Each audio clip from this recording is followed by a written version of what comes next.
Kalau kamu memberi karena kamu ingin dapat pujian, kamu bikin ikatan baru.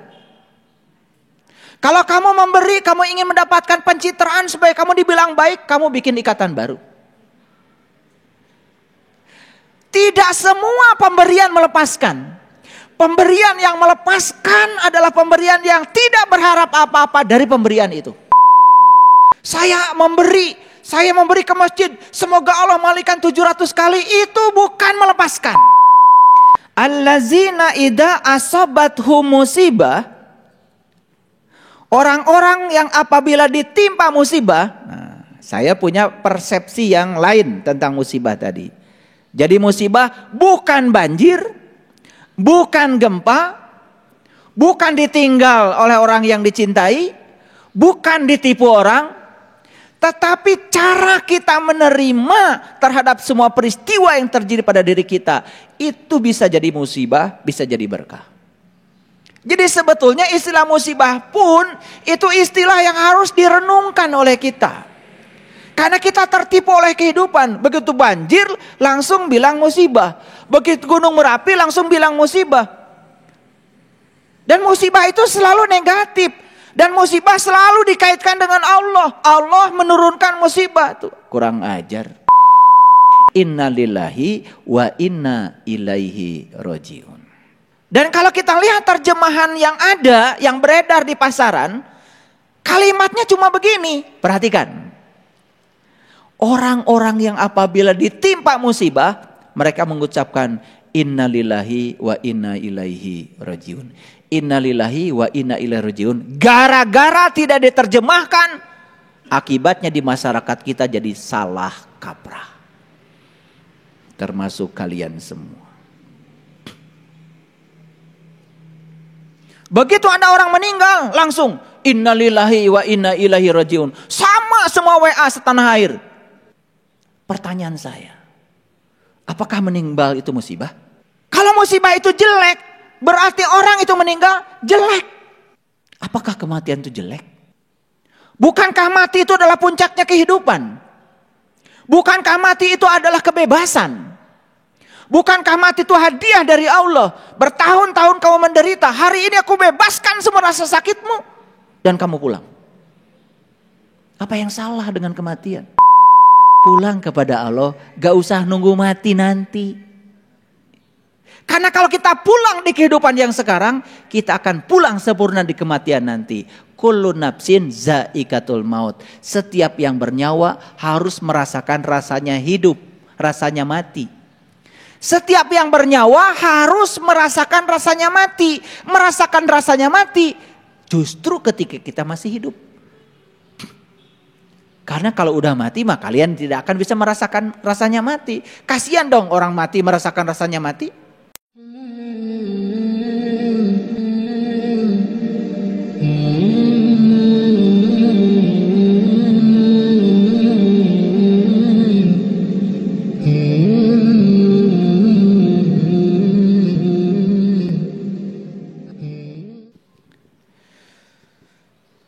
Bismillahirrahmanirrahim. Assalamualaikum warahmatullahi wabarakatuh. Bismillah, alhamdulillah, wa syukrillah ala nikmatillah. La haula wa la quwata illa billah. Asyhadu an la ilaha illallah wahdahu la syarikalah. Wa asyhadu anna Muhammadan abduhu wa rasuluh sallallahu alaihi wasallam la nabiyya ba'da. Subhanaka la ilma lana illa ma 'allamtana innaka antal alimul hakim. Subhanaka Allahumma rabbana wa bihamdika asyhadu an la ilaha illa anta astaghfiruka wa atubu ilaih. Astaghfirullahaladzim. Astaghfirullahaladzim. Astaghfirullahaladzim. Allazi la ilaha illa huwal hayyul qayyum wa atubu ilaih min jami'il ma'asi wa dzunub La haula wala quwata illa billahil aliyyil azim.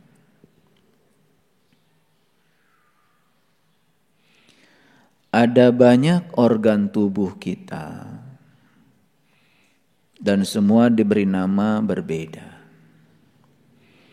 Ada kaki, ada tangan, ada kepala, ada mata, ada telinga, ada mulut, hidung, dan lain-lain. Di bagian dalam ada lagi jantung, ada lagi hati, ada lagi usus, lambung, ginjal, banyak sekali. Yang luar biasa, leluhur kita itu kalau memberikan peringatan kepada kita menggunakan kata hati.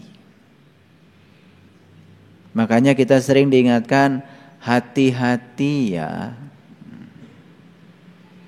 Sadar enggak? Banyak kan enggak sadar. Kalau saya dari kecil udah nanya, kenapa ya tidak kaki-kaki ya?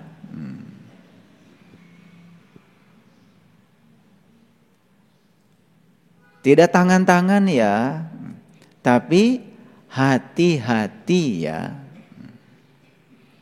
Kalau dalam bahasa Inggris, be careful. B itu adalah jadi, care itu peduli. Full ya tentu saja seutuhnya. Be careful, jadilah kamu orang yang peduli seutuhnya. Peduli pada siapa sih? Ya tentu saja peduli pada dirimu sendiri. Karena kita tidak akan pernah menjadi orang yang peduli pada orang lain kalau kamu belum menjadi orang yang peduli pada dirimu sendiri. Dalam bahasa Indonesia, kita sering menyebut hati. Hati itu dalam bahasa Arab itu bukan kolbu. Hati dalam bahasa Arab itu adalah kibdah, qobid. Nah itu yang disebut dengan segumpal daging di dada.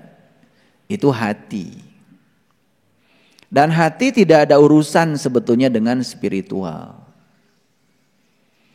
Yang ada urusan dengan spiritual itu adalah kolbu. Dan kolbu letaknya berbeda dengan hati.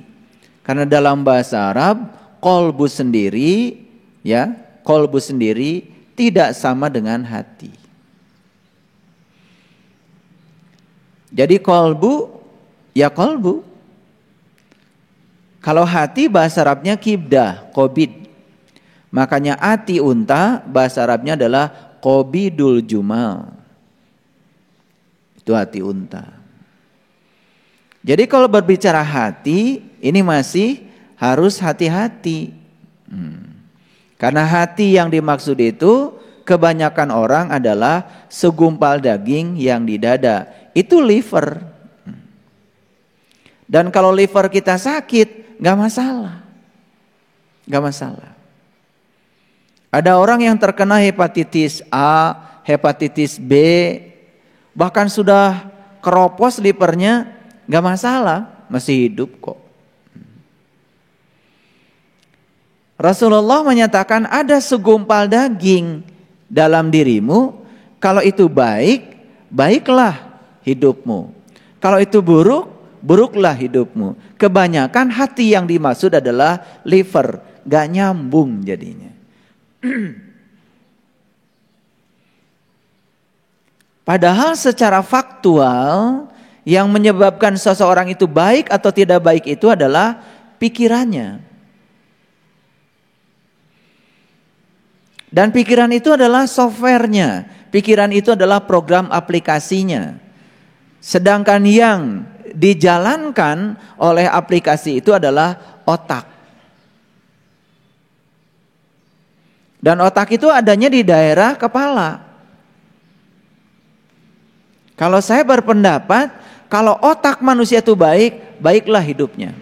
Tapi kalau otaknya sudah bermasalah hidupnya. Bukankah orang-orang yang stroke, tidak berdaya di rumah sakit, itu bukan soal hati, itu soal otak. Ada pendarahan sedikit saja akibat pecah pembuluh darah otak, itu menyebabkan orang kehilangan kesadaran. Makanya kesadaran manusia itu bukan di dada, kesadaran manusia itu di atas dada. Itu sebabnya di Quran dikatakan inda sidratil muntaha, di atas dada. Nah, di atas dada apa? Ya kepala.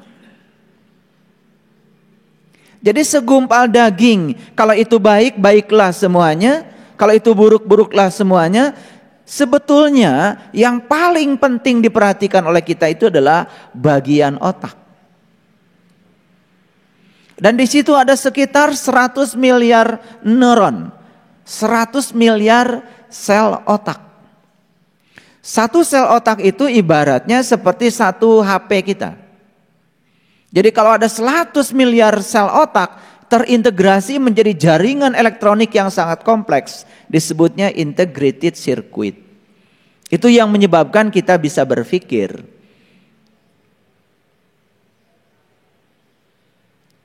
Oleh karena itu maka kolbu dalam terminologi spiritual, sebagaimana yang dijelaskan dalam hadis qudsi, langit dan bumi tidak akan cukup menampung zatku, tapi kolbunya orang yang beriman itulah rumahku. Jadi kolbu itu dideklarasikan oleh Allah sendiri sebagai rumahnya Allah. Jadi rumah Allah bukan hati, rumah Allah itu kolbu. Tetapi kolbu sering disamakan dengan hati. Nah itu harus dipahami. Makanya keluarlah hati-hati. Hati-hati ya di jalan. Tuh. Hati-hati ya kalau kamu bekerja. Jadi kata hati-hati sering digunakan untuk mengingatkan kita. Kenapa tidak kaki-kaki, tidak tangan-tangan, tidak kuping-kuping, tidak mata-mata, tapi hati-hati. Karena hati ada urusan dengan rasa. Hati yang saya maksud bukan hati liver, tapi hati yang berhubungan dengan kolbu. Karena kalau diganti sekarang jadi, mau kemana kamu? Mau jalan-jalan kolbu-kolbu ya? Jadi gak enak. Tetap saja gak apa-apa pakai hati-hati, tapi yang dimaksud adalah sadar, eling, waspada. Nah kenapa memperingatkan orang supaya waspada kok pakainya hati-hati. Nah hati yang dimaksud di sini oleh para leluhur kita bukan hati yang liver, tetapi hati ya yang merupakan pusat kesadarannya manusia. Artinya dimanapun, kapanpun kamu harus selalu sadar, eling lan waspodo. Eling dan selalu waspada. Itu. Kenapa? Karena yang bisa mengingat Allah itu cuma kolbu. Sekali lagi, yang bisa mengingat Allah itu cuma kolbu. Allah itu meliputi seluruh organ tubuh kita, meliputi seluruh sel dalam tubuh kita, tetapi yang bisa mengingat Allah itu hanya kolbu.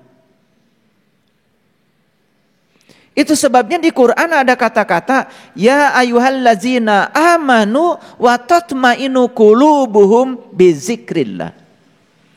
Hai orang-orang yang beriman, siapa orang yang beriman? Orang yang sudah melek kolbunya, orang yang sudah terbuka mata kolbunya, orang yang sudah sadar, yang sudah eling, sudah waspada, sudah mampu menyaksikan jati dirinya, maka dikatakan di Quran sebagai orang yang beriman. Ya ayyuhallazina amanu wa tatmainu qulubuhum bizikrillah. Hai orang-orang yang beriman, ya, tentramlah kolbumu ketika kamu mengingat Allah. Jadi kolbu itu baru tentram ketika kolbu ini sudah bisa mengingat Allah.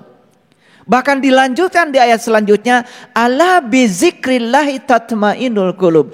Hanya dengan mengingat Allah, qalbumu menjadi tentram. Jadi nggak ada cara lain.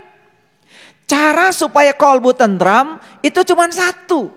Hanya, only, just.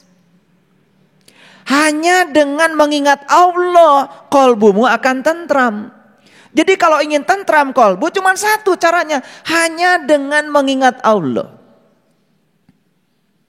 Dan ingat itu ada syaratnya. Syarat sahnya ingat tentu saja harus tahu yang diingat. Nah dalam bahasa Quran, qalbu itu disebut masy'aril haram. Karena di Quran ya surat Al-Baqarah 198 dikatakan fa iza afadtu min Arafah fazkurullah indal mas'aril haram. Apabila kamu sudah mengenal Allah, Arafah. Apabila kamu sudah mengenal Allah, maka ciri orang yang sudah mengenal Allah, maka dia bisa fazkurullah. Dia bisa mengingat kepada Allah. Di mana mengingatnya? Indal mas'aril haram. Jadi Mas'aril Haram itu adalah tempat mengingat Allah. Jadi Mas'aril Haram berarti sama dengan qalbu. Ini ngajinya agak beneran nih. Baru agak ini. Konsentrasi sedikit. Jangan ditelan mentah-mentah, dikunyah-kunyah. Supaya tidak keselak. Supaya lambungnya gak sakit. Makanya dikunyah-kunyah dulu. Baru ditelan. Jangan ditelan mentah-mentah. Itu sebabnya manusia diberi dua perangkat. Satu pikiran, yang kedua kesadaran. Pikiran itu berhubungan dengan logika, kesadaran berhubungan dengan rasa. Terlalu intelektual, berbahaya. Tetapi terlalu perasa juga berbahaya. Makanya kalau terlalu perasa, dikit-dikit sedih, dikit-dikit meneteskan air mata. Begitu orang mengeluh langsung terenyuh. Hati-hati itu. Kalau terlalu perasa, berikutnya kita akan menjadi orang bodoh baik hati. Nah orang bodoh baik hati itu ya saking perasa dia ikuti perasaannya. Sampai dia mengorbankan dirinya, melupakan dirinya karena terlarut dalam rasa. Hati-hati itu. Itu namanya orang bodoh baik hati. Makanya kalau mau baik hati jangan jadi orang bodoh. Baik hati yang sebenarnya itu hanya bisa dilakukan oleh orang yang cerdas, bukan pinter. Pusing kan? Loh apa bedanya cerdas dengan pinter? Orang pinter belum tentu cerdas, orang cerdas pasti pinter. Karena cerdas itu berhubungan dengan kesadaran. Kalau pinter berhubungan dengan intelektualitas. Lulusan perguruan tinggi kebanyakan pinter, tapi nggak cerdas. Buktinya apa? Banyak orang pinter korupsi. Banyak orang pinter nyakitin orang. Banyak orang pinter mementingkan kepentingan diri. Lupa pada orang lain. Itu pinter. Tapi pinternya gak pakai sarung. Pinternya itu gak ada kerangkanya. Karena dia tidak punya kesadaran. Tidak punya kecerdasan. Intelektualitasnya tinggi, tetapi spiritualitasnya rendah. Ngerti gak ini saya ngomong?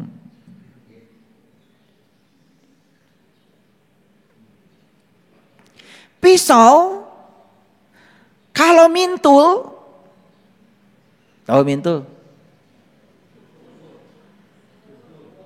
Tumpul. Gak terlalu bahaya kalau gak pakai sarung. Tapi kalau pisau diasah terus menerus tetapi tidak pakai sarung sangat berbahaya. Apa bahayanya? Melukai. Orang sekolah S1, S2, S3, S4, S5, S6, S Mambo, S Teller, macam-macam S. Semua tahapan-tahapan akademik dia lalui. Tarifnya berapapun tidak masalah. Makanya kalian kalau cari sekolah jangan bertarif internasional. Cari bertaraf internasional. Karena tarif belum tentu sama dengan taraf. Paham? Makanya yang dijual kebanyakan itu secara marketing adalah tarif. Masyarakat tertipu. Dikiranya kalau tarifnya tinggi, tarafnya bagus. Belum tentu. Tarifnya mungkin internasional, tapi tarafnya mungkin lokal. Kan kita awam tentang pendidikan. Diasah terus intelektualnya. Jadi pinter, gak pakai sarung. Keblinger. Makanya pinter itu harus disertai sarungnya. Sarungnya apa? Bener. Bener itu sarung. Nah bener itu bahasa ringkasnya adalah jujur. Tahu jujur? Tahu jujur? Mana sih? Kalian tuh kemana aja?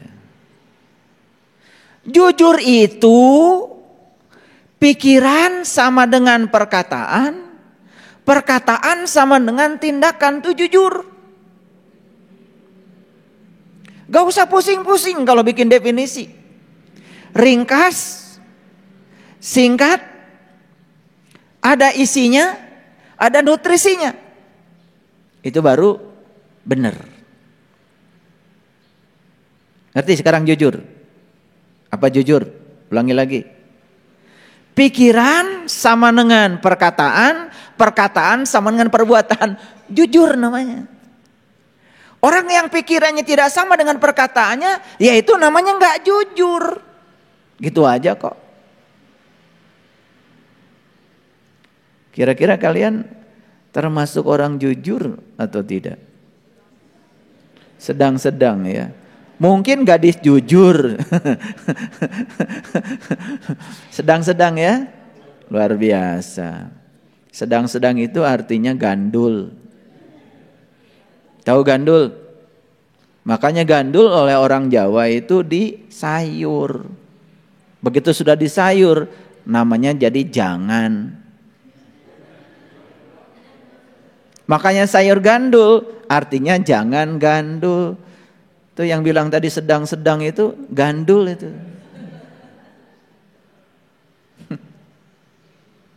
Ikhlas itu tidak bisa antara ya dan tidak. Benar itu gak bisa antara ya dan tidak. Kalau mau ya, iya. Kalau tidak, tidak. Jangan jadi manusia abu-abu. Itu yang bilang sedang-sedang itu makanya wajahnya kayak gitu, abu-abu.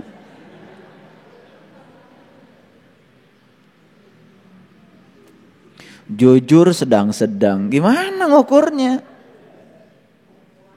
Di matematika itu tidak ada sedang-sedang.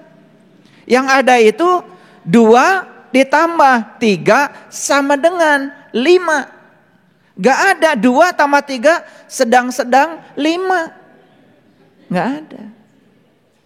Sama dengan itu berarti persis. Sama dengan itu identik namanya. Nah orang yang sudah sama pikirannya, sama dengan perkataannya, sama dengan tindakannya, itulah orang yang dalam kehidupannya tidak akan pernah kena bencana. Itu orang yang dalam kehidupan tidak akan pernah kena musibah, nggak pernah. Ngerti maksud saya? Ada Pak, tetangga saya pikirannya, kata-katanya, perbuatannya selalu sama. Jujurnya luar biasa, tetapi hidupnya menderita. Hati-hati, kamu melihat dari luar penderitaannya. Tidak terkena musibah bukan berarti selalu punya duit. Tidak terkena musibah bukan berarti selalu sehat. Tidak terkena musibah bukan berarti tidak ada kejadian apapun yang membuat dirinya tidak enak. Bukan. Cara pandang dia terhadap apapun sudah selesai. Musibah dan tidak musibah itu kan judul yang dibikin oleh kamu sendiri.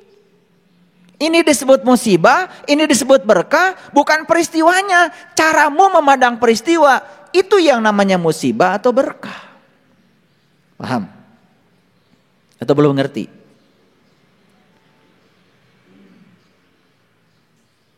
Punya uang 100 juta, mau beli mobil. Bagi orang yang sadar, nih bagi yang sadar. Ternyata uang itu tertipu sama orang karena dia sadar, dia cari. Kenapa harus tertipu? Tertipu bisa jadi musibah, bisa juga bukan musibah. Tergantung kamu melihat dengan sudut pandangmu dan kesadaranmu. Begitu dia sadar, jangan-jangan semesta punya pesan. Kalau saya jadi beli mobil, ya saya juga nggak tahu apa yang akan terjadi dengan mobil saya. Mungkin kecelakaan lalu lintas atau yang lain-lain. Dia melihat hilangnya uang 100 juta bukan sebagai kehilangan, tapi sebagai cara semesta menyelamatkan dirinya. Kan bukan musibah. Saya tanya, uangnya tetap hilang? Ya tetap hilang, tapi dia tidak merasa kehilangan. Musibah itu bukan hilang uang, merasa kehilangan uang, itu musibah. Paham?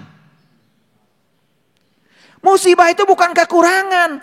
Perasaan tidak berkecukupan dalam diri, itu musibah yang paling besar.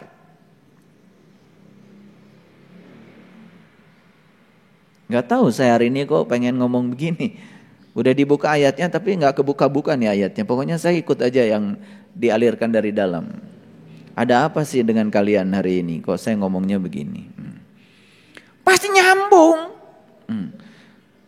Nanti kalian pulang dari sini pasti akan bilang, kok yang diceritakan oleh saya kok sama banget gitu. Pasti kalian akan bilang pulang dari sini kok gue banget. Gak peduli saya. Jadi musibah itu bukan banjir. Musibah itu bukan letusan gunung berapi. Musibah itu bukan gempa. Cara Anda memandang setiap peristiwa, di situ bisa jadi berkah, di situ bisa jadi musibah. Itu masalahnya. Dan selama ini kita tertipu. Bahkan tidak sedikit ya ketika ada musibah, banjir, kalau itu disebut musibah, dan lain sebagainya, ada orang-orang tertentu yang menyempatkan diri untuk mengambil dan meraup keuntungan sebesar-besarnya di balik musibah itu. Semoga corona katanya jangan berhenti. Biar bantuan dari segala arah tetap mengalir. Begitu corona berhenti, sedih dia. Ini manusia macam apa yang semacam ini?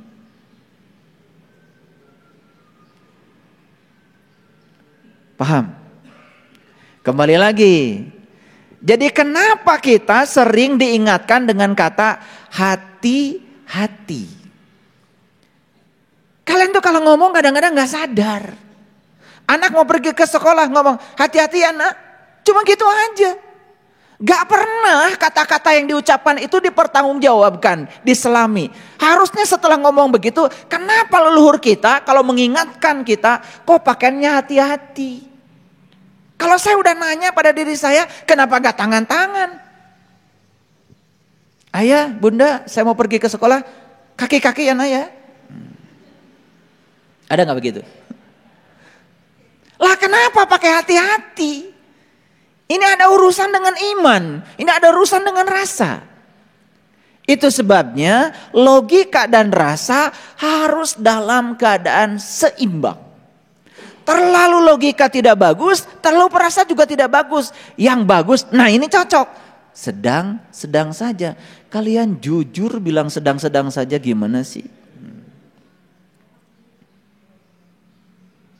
Makanya ikhlas itu dalam bahasa sains harus terkuantisasi. Makanya ada yang namanya kuantum ikhlas. Kuantum tuh kuanta tuh paket. Supaya nggak pusing jelaskan paket gini. Nah kita ini mau berbagi nih Idul Adha. Ditetapkan oleh panitia satu paket sembako 150.000. Nah kalian kalau mau nyumbang satu paket, 2 paket, 3 paket, 4 paket itu namanya terkuantisasi. Gak boleh nyumbang, saya nyumbang 1/3 paket, pusing panitia. Tadi maksudnya? Supaya jelas ini, karena berhubungan dengan apa yang sedang berjalan di WA grup kita, maka saya ngomongnya pakai yang faktual. Saya mau ikut nyumbang nih buat Idul Adha, berapa? 1/5 paket, bingung. Karena satu paket itu isinya udah jelas. Beras berapa kilo, Indomie berapa bungkus, mie berapa, kan bingung. Jangan musingin panitia. Kalau 1/5 paket emang minyak mau dibagi 1/5 gitu. Gimana nggak bungkus? Nah itu sebabnya kalau 1 paket, 2 paket, 3 paket, 4 paket. Ada yang sampai 100 paket tuh. Itu namanya terkuantisasi. Itu yang disebut dengan bilangan bulat dikalikan paket. Itu terkuantisasi. Ternyata di dalam atom tubuh kita itu ada yang namanya elektron. Elektron dalam tubuh kita itu selalu terkuantisasi.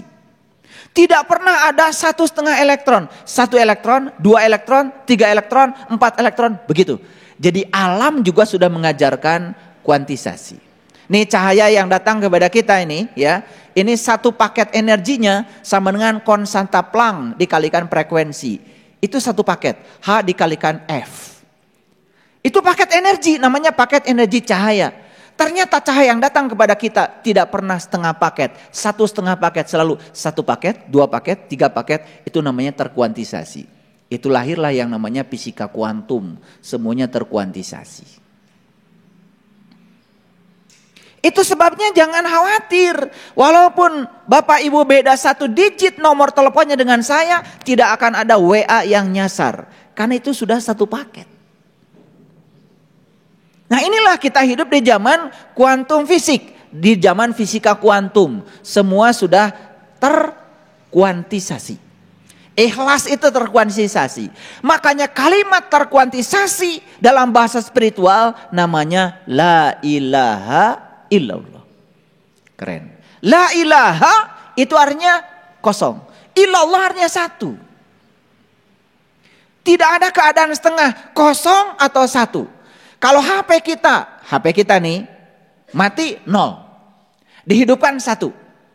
Mati 0, hidupkan. Tidak pernah HP kita itu antara 0 dan 1. Kalau antara 0 dan 1 namanya error. Kalian punya HP ini ya. Dihidupkan ya, dimatikan nggak bisa. Dioperasikan juga nggak bisa. Namanya apa itu?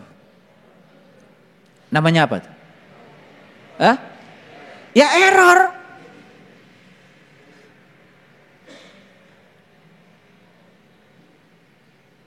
Nah error itu sering terjadi pada manusia. Nah kenapa error? Error itu karena di sini ada 1 jaringan yang terganggu. Dalam sirkuit ya, dalam integrated circuitnya itu ada 1 jaringan yang terganggu. Kalau 1 saja jaringan terganggu, mungkin saja kapasitornya, mungkin saja transistornya, mungkin saja resistornya, mungkin saja induktornya. 1 saja yang sakit membuat jaringan terganggu. Error namanya. Makanya kan manusia banyak yang error. Ada error fisiknya, ada error mentalnya, ada error spiritualnya. Makanya kalau lihat manusia ini error atau tidak, 3 jangan lupa. Lihat fisiknya, yang kedua lihat mentalnya, yang ketiga lihat spiritualnya. Gak bisa kita ngukur orang dari fisiknya saja. Fisik ini namanya miraga. Itu bisa di otak-atik kok. Betul nggak? Iya. Pakai bajunya branded, sepatunya branded, ya, tasnya branded, jilbabnya branded. Apakah orang ini error apa tidak? Gak bisa melihat error, tidak error dari sisi fisik. Karena fisik itu bisa menipu. Jangan dikira loh, ada orang yang lemah lembut bicaranya, lemah lembut perilakunya.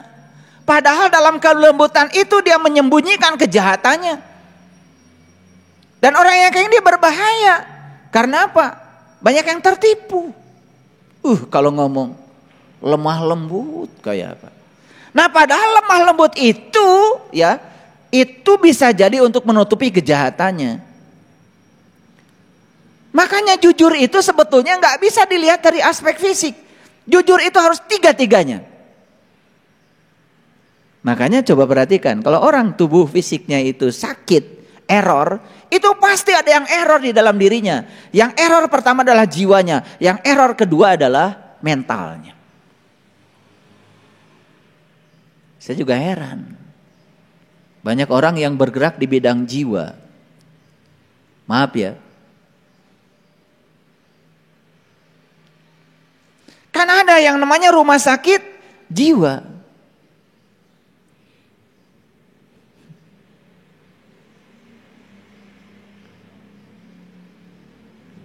Rumah sakit jiwa ngurus apa? Harusnya ngurusi jiwa. Betul gak? Yang diurus apa? Yang diurus orang gila. Nah sekarang itu orang gila kan sudah ada namanya lebih sopan lagi. Apa tuh Kang Danis? Orang gila tuh apa namanya sekarang? Apa tuh, udah ada istilahnya itu, istilah sosialnya itu. Orang yang mengalami apa gitu. ODGJ, apa tuh? Orang dengan gangguan jiwa. Pertanyaannya, apakah betul orang ini mengalami gangguan jiwa? Jangan-jangan mengalami gangguan pikiran. Gangguan mental sebetulnya. Mental tidak sama dengan jiwa. Pikiran tidak sama dengan kesadaran.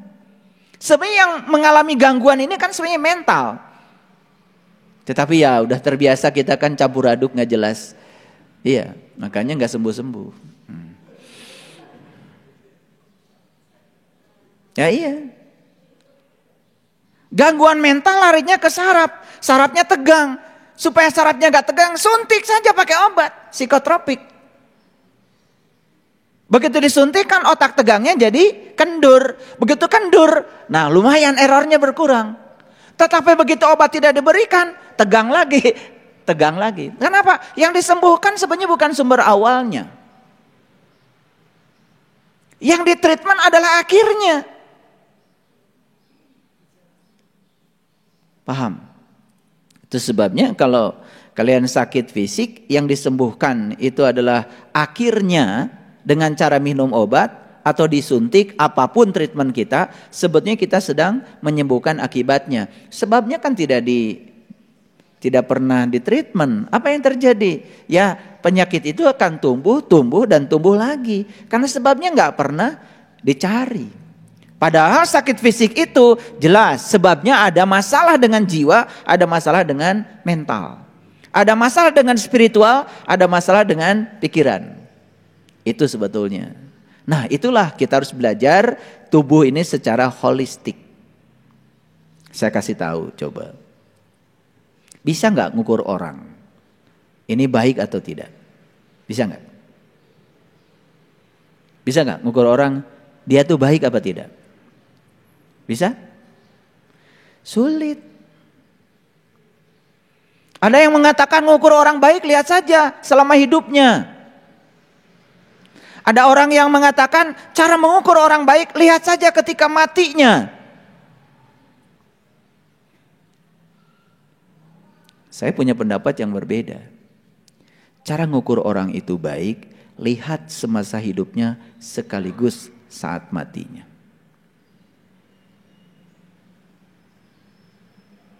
Kenapa?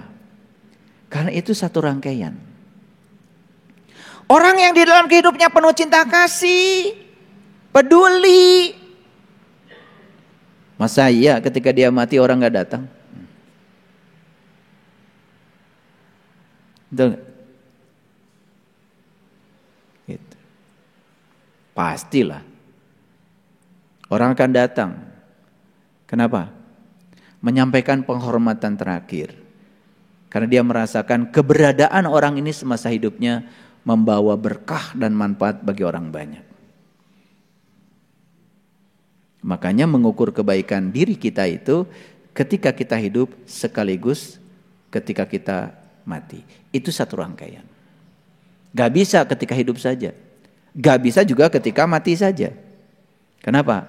Mungkin saja, mohon maaf, semasa hidupnya tidak berbuat baik apa-apa. Kebetulan ya ketika dia mati sedang menjabat jabatan tertentu. Datang juga itu lalat.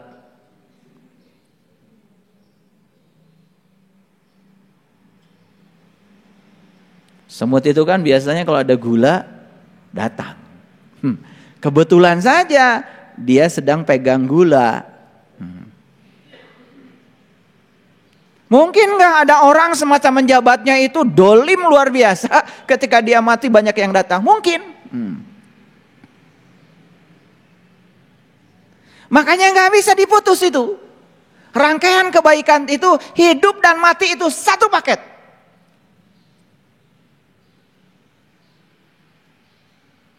Ribuan kematian yang sudah kita saksikan, tapi terkadang kita tidak pernah belajar dari semua itu. Betul? Oke. Nah, hari ini yang akan kita bicarakan adalah pulang ke rumah diri saat ini, di sini sekarang. Mari kita lihat dulu Quran surat Al-Baqarah ayat 156. Sudah bisa lihat dari belakang? Nah, lihat dulu dari belakang, lihat dulu. Ya. Allazina idza asabathum musibah, orang-orang yang apabila ditimpa musibah. Nah, saya punya persepsi yang lain tentang musibah tadi. Jadi musibah bukan banjir, bukan gempa, bukan ditinggal oleh orang yang dicintai, bukan ditipu orang, tetapi cara kita menerima terhadap semua peristiwa yang terjadi pada diri kita, itu bisa jadi musibah, bisa jadi berkah. Jadi sebetulnya istilah musibah pun itu istilah yang harus direnungkan oleh kita. Karena kita tertipu oleh kehidupan. Begitu banjir langsung bilang musibah. Begitu gunung Merapi langsung bilang musibah. Dan musibah itu selalu negatif. Dan musibah selalu dikaitkan dengan Allah. Allah menurunkan musibah. Tuh, kurang ajar. Musibah itu sebetulnya terjadi karena tangan-tanganmu sendiri.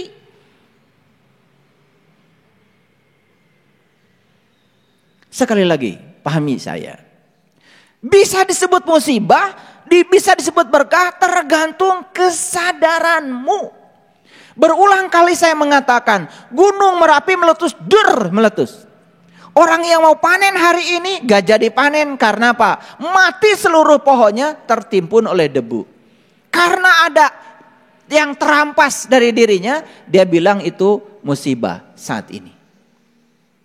5-6 tahun yang akan datang dia nanam cabai subur, nanam jagung subur, nanam pisang subur. 6 tahun yang akan datang dia ganti judulnya jadi berkah. Terima kasih Gunung Merapi karena kamu meletus, sekarang semua unsur-unsur mineral di kebun saya lengkap lagi sehingga pisang gede-gede, singkong gede-gede. Dia ganti judul jadi apa? Apa kata Tuhan? Lu bilang dulu musibah, lu sekarang bilang berkah. Begitu ada yang terampas dari dirimu dibilang musibah, begitu ada yang datang padamu diselung berkah. Semua yang judul-judul kamu buat itu adalah buatanmu sendiri. Bagiku semua yang terjadi adalah kebenaran. Ini soal sudut pandang. Nah, oleh karena itu ya, saya ingin mengatakan kepada kita semua ya, bahwa musibah atau berkah tergantung cara Anda memandang, tergantung pengetahuan Anda, tergantung kesadaran yang Anda miliki. Bagi seseorang mungkin musibah, bagi orang lain bisa berkah. Bagi Allah semuanya sama. Itu adalah kebenaran. Makanya orang yang masih terjebak oleh benar salah, terjebak baik buruk, ini masalah. Masalahnya adalah sempitnya pengetahuan. Masalahnya adalah rendahnya kesadaran. Paham? Oke. Nah, saya tidak akan bahas ayat ini karena bagi saya tidak ada musibah, tidak ada berkah. Semua adalah kebenaran, tergantung cara Anda untuk menerima semua itu. Yang ingin saya bahas adalah kalimat yang terakhir. Inna lillahi wa inna ilaihi rajiun. Dan kalau kita lihat terjemahan yang ada, yang beredar di pasaran, kalimatnya cuma begini. Perhatikan. Orang-orang yang apabila ditimpa musibah, mereka mengucapkan Inna lillahi wa inna ilaihi rajiun. Inna lillahi wa inna ilaihi rajiun. Gara-gara tidak diterjemahkan, akibatnya di masyarakat kita jadi salah kaprah. Termasuk kalian semua. Begitu ada orang meninggal, langsung Inna lillahi wa inna ilaihi rajiun. Sama semua WA setanah air. Pertanyaan saya, apakah meninggal itu musibah?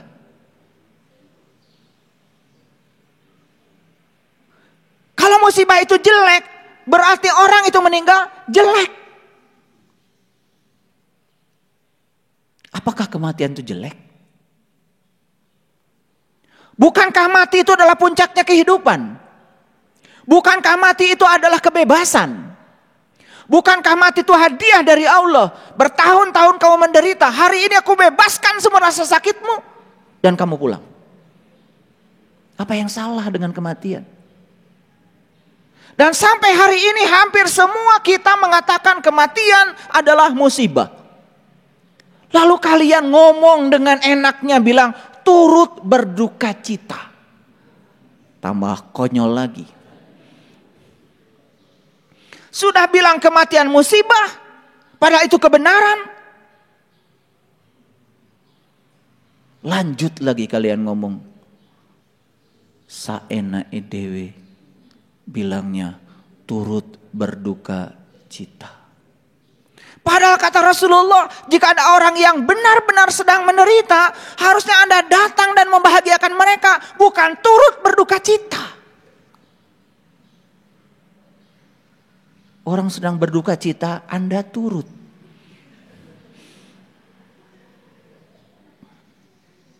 Ini pada kemana sih? Sama ya, nalarnya tuh sama. Saya punya grup orang biasa. WA. Saya punya grup katanya orang intelektual. Katanya. Sekolahnya tinggi-tinggi. Sama. Kalau ada orang mati bilang Inna lillahi wa inna ilaihi rajiun. Saya pernah suatu saat saya tanya di grup itu. Bukan di grup yang biasa nih. Di grup intelektual. Apa sih maknanya? Jawabannya tidak usah dipertanyakan. Ini intelektualitasnya apa sebetulnya? Saya tadi mengatakan kalau Anda terlalu intelektual, terlalu pintar, hati-hati harus punya sarung. Sarung Anda satu, kejujuran. Kalau Anda pintar gak ada sarungnya, bahaya, bisa melukai. Sarung Anda adalah kejujuran. Kejujuran itu adalah sarung Anda.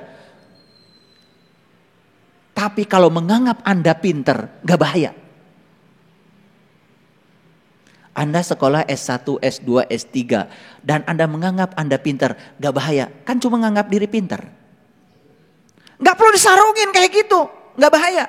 Karena cuma menganggap dirinya pintar, gak pintar kan? Yang paling berbahaya itu pintar, gak pakai sarung.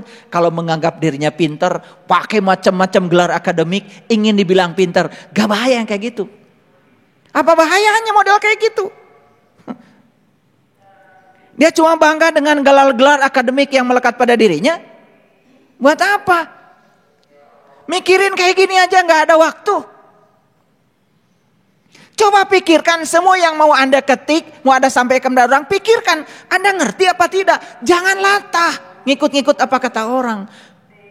Karena umumnya WA kalau ada yang meninggal langsung innalillahi wa inna ilaihi rajiun, turut berduka cita bla bla bla. Sarua kabeh gitu. Teu cereg kabeh. Sekarang saya mau kasih pengertian sedikit nih, sedikit. Nah, biar pinter, rada bener. Nah, benernya belum terkuantisasi, rada bener. Nah, supaya jangan pinter tapi nggak bener. Nah, rada bener. Nah, syukur-syukur kalau kalian bisa pinter dan bener. Tapi sebenarnya ada satu lagi. Kalau di Sunda itu pinter, bener, cager, bager. Nah, masih ada tambahannya, nggak cukup. Nggak cukup. Makanya leluhur kita di Sunda itu luar biasa. Pinter yes, bener yes, tapi tambah cager, bager. Tahu cager? Waras.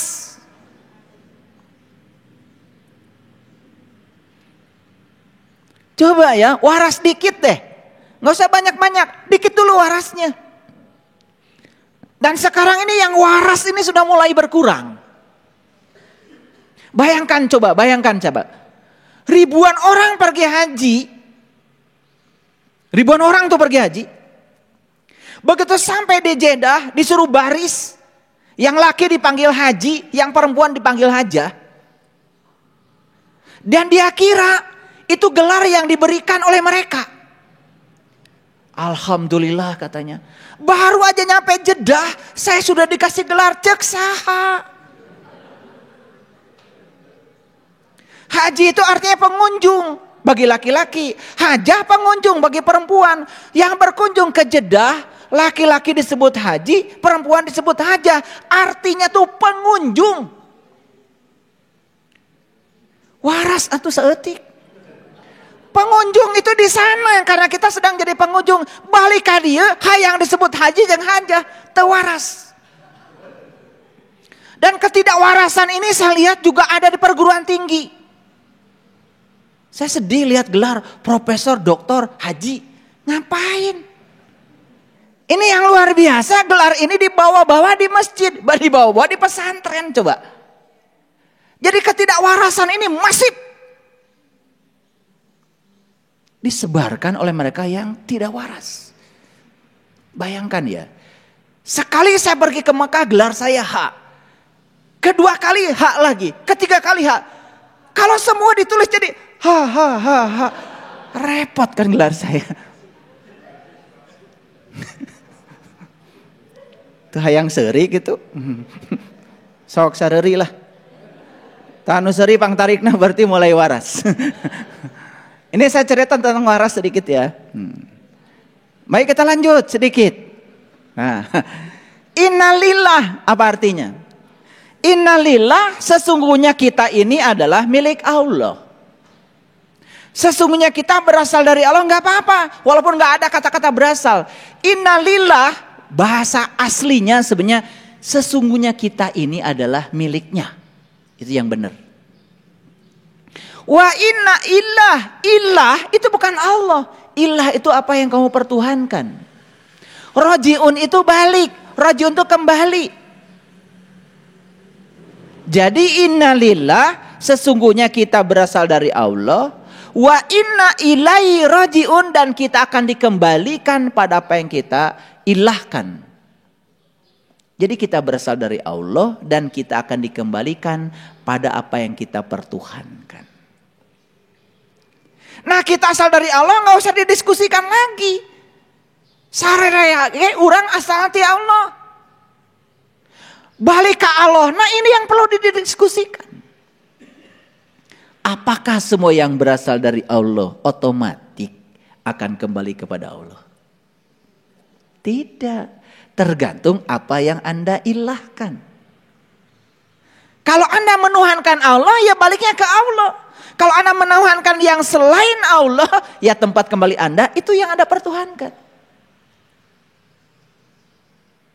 Anda menuhankan tabungan Anda, ntar juga ketika Anda mati, ya pasti cari tabungan. Ngenog dedinya. Anda menuhankan kebun Anda, batur mah barali ke Allah, karena menuhankan kebun ketika mati, nyangsang di tanggal sampai. Jadi yang sebenarnya itu adalah innalillah, sesungguhnya kita berasal dari Allah, wa inna ilaihi rajiun, dan kita akan dikembalikan pada apa yang kita pertuhankan. Masalah besarnya sekarang, sudahkah kita menuhankan Allah? Apa syaratnya menuhankan Allah? Kalau sudah menuhankan Allah berarti lillah, berarti billah, berarti bismillah, berarti alhamdulillah. Lillah karena Allah, billah bersama Allah, bismillah atas nama Allah, alhamdulillah segala puji habis untuk Allah. Mari kita cek sekarang. Kenapa Anda bekerja? Betul lillah? Kalau lillah, yang mendrive kita, yang mendorong kita bekerja harus Allah. Harus Allah.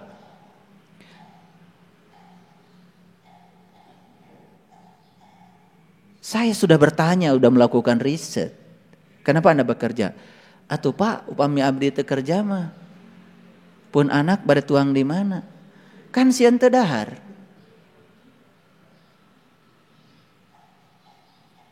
Kenapa Anda bekerja? Kalau saya nggak kerja Pak, saya punya rumah dari mana?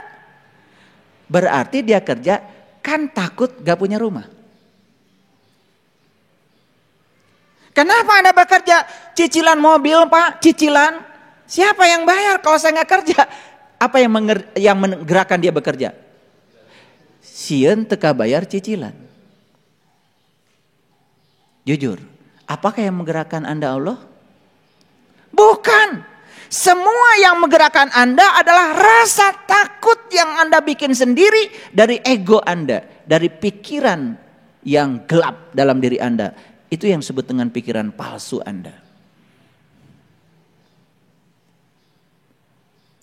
Ngomong lillah semua orang bisa, tapi prak-prakannya tidak banyak yang bisa. Nah, kalau orang yang kerjanya atas nama Allah, digerakkan oleh Allah. Satu, dia punya kesadaran. Saya datang ke semesta ini diutus oleh Allah. Saya adalah tamu kehormatan di semesta ini. Karena tidak ada kelahiran tanpa kehendaknya. Ibu saya tidak mungkin bisa ngeden tanpa ada Allah di dalam ibu saya. Saya datang ke semesta semata-mata karena cinta kasih Allah ke semesta. Maka tugas saya di semesta adalah menyampaikan cinta kasih yang sudah diberikannya kepada saya, yang bernama kehidupan ini, pada orang-orang yang butuh pertolongan saya. Saya jadi dokter karena saya dititipi cinta kasih, ilmu kedokteran untuk menolong orang-orang yang butuh pertolongan kesehatan. Saya jadi polisi karena Allah mentakdirkan saya jadi polisi. Allah menyuruh saya untuk menyampaikan cinta kasihnya lewat otoritas yang diberikan kepada saya sebagai anggota Polri untuk mengayomi, melindungi masyarakat. Gitu. Kalau semua begitu, tidak mungkin ada orang yang memeras kepada orang lain. Tidak mungkin ada yang merugikan orang lain. Tapi ketika digerakkan oleh kepentingan Anda, maka Anda bisa jadi salah. Paham sampai di sini? Ayo sekarang kalian jadi apa? Jadi ibu rumah tangga itu luar biasa.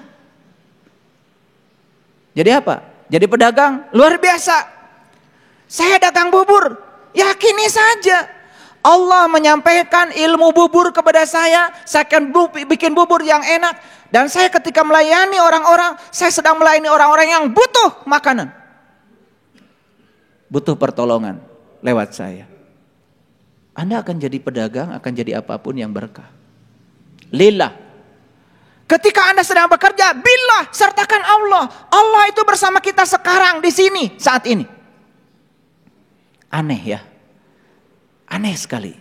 Banyak sekali orang yang mengatakan bahwa nanti kita akan kembali kepada Allah.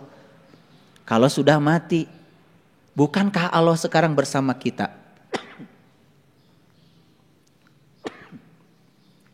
Bukankah Allah sekarang bersama kita? Bukankah Allah yang memberi daya kepada kita? Kenapa untuk kembali kepada Allah harus nunggu mati? Mau balik-balik aja sekarang. Di sini, saat ini sekarang. Ayo pulang ke rumah kalian sekarang. Tidak usah menunggu kematian.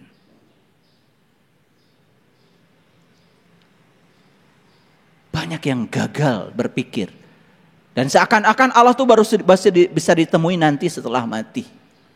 Padahal di dalam Quran dikatakan, siapa yang tidak bertemu saat hidup, dia tidak akan bertemu dengan Allah saat dia mati. Pertanyaan saya yang paling dasar, Anda bisa melihat, bukankah ada penglihatan Allah pada diri Anda? Anda bisa mendengar, bukan karena Allah yang mendengar ada di telinga Anda? Semua organ tubuh ini gak ada artinya kalau tidak ada daya dari Dia.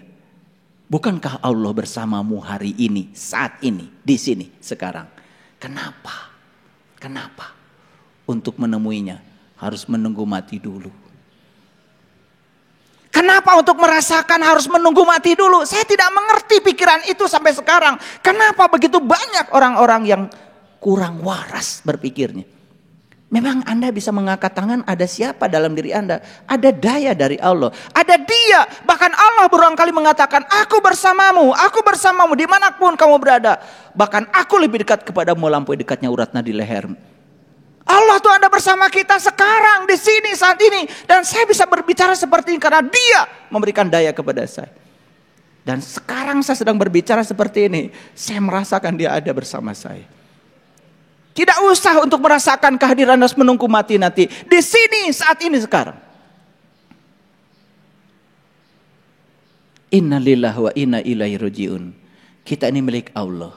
Dan kita setiap saat harus kembali kepada Allah. Kembalilah saat ini juga kepada Allah. Jadi inna lillahi wa inna ilaihi rajiun bukan doa buat orang mati. Tapi inna lillahi wa inna ilaihi rajiun adalah pengertian, kesadaran, supaya setiap saat kita merasakan bahwa kita bersama dengan Dia. Di sini, saat ini, sekarang. Saya bicara hari ini pakai ayat ini hanya satu misi saya. Saya mengajak kalian untuk merasakan kehadirannya sekarang. Minyak, masukkan ke dalam air, dia menyatu. Dia menyatu dengan air, tetapi dia tidak terhubung dengan air. Dia bersama air, tetapi tidak merasakan penyatuan dengan air. Kenapa? Apa maknanya? Apa sih minyak itu? Minyak itu air yang tercampuri oleh zat lain. Karena ada kotoran lain yang masuk ke dalam molekul air, maka disebutnya bukan air lagi, disebutnya minyak. Barang berbeda. Masukkanlah ke dalam air. Dia tidak pernah bisa tersambung. Tidak pernah terhubung. Tidak ada chemistry istilah anak-anak sekarang. Tidak bisa larut. Tidak bisa bersenyawa. Betul?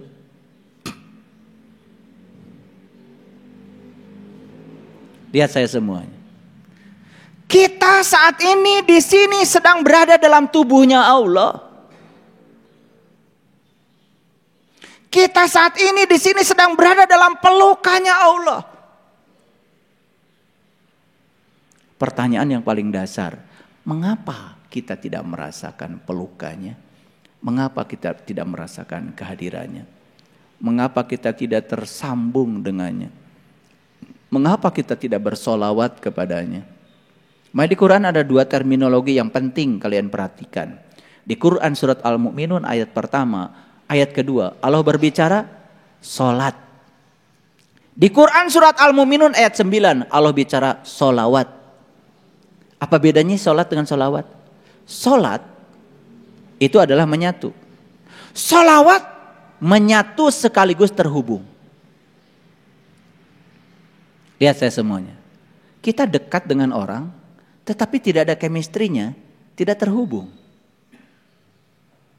Kita jauh dengan orang, tapi ada chemistry-nya, ada kerinduan. Betul? Kenapa Allah begitu dekat kepada Anda dan Anda tidak rindu kepada Allah? Karena Anda itu dekat tetapi tidak terhubung. Tidak sholat, juga tidak sholawat.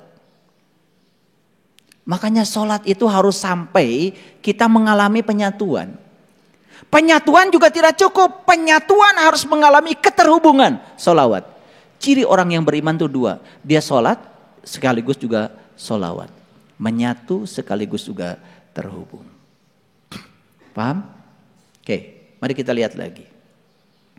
Innalillah wa inna ilaihi rajiun. Itu bukan doa untuk orang mati, tetapi itu adalah statement yang di dalamnya ada pengertian gimana caranya supaya kita bisa mati. Makanya saya bilang tadi, kebaikan seseorang tidak bisa diukur saat dia mati. Juga tidak bisa diukur saat dia hidup. Harus diukur satu paket, saat hidup sekaligus juga saat dia mati. Saya tanya, apakah sekarang kita bersama dengan Allah? Hidup. Apakah ketika kita meninggalkan raga ini bersama dengan Allah? Mati. Makanya orang yang sadar hidupnya bersama dengan Allah, matinya pun bersama dengan Allah. Tidak usah bersama Allah nunggu mati. Makanya banyak orang yang hidupnya gak karu-karuan.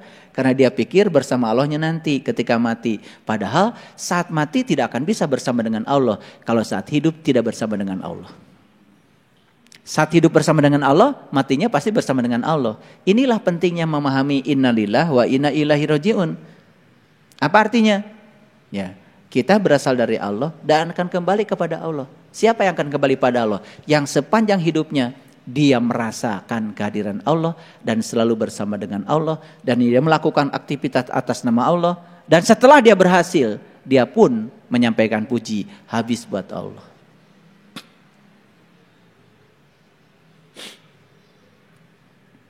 Paham? Inilah ya, kita harus belajar membangun keseimbangan. Pintar penting. Sekolah setinggi-tinggi penting. Tapi ada satu pesan saya, satu lagi. Kalau pinter itu berarti kita udah tajam banget secara analitik otak kita. Hati-hati ketika otak sudah analitiknya tajam, tidak ada sarungnya. Bahaya. Makanya disitulah pentingnya kita belajar spiritual. Maaf ya, saya tidak ngomong agama, saya ngomong spiritual.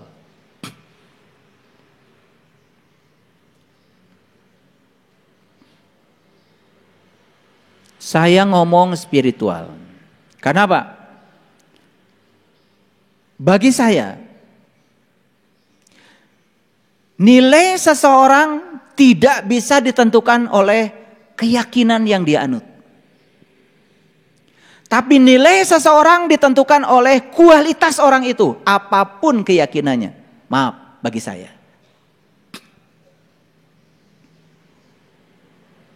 Makanya yang bagus itu, ada seorang tokoh dunia pemenang hadiah Nobel ketika ditanya, menurut Anda apa agama yang paling baik? Dan beliau mengatakan, agama yang paling baik adalah agama yang mengantarkan pemeluknya menjadi tambah baik. Ini adalah jawaban yang sangat bijaksana.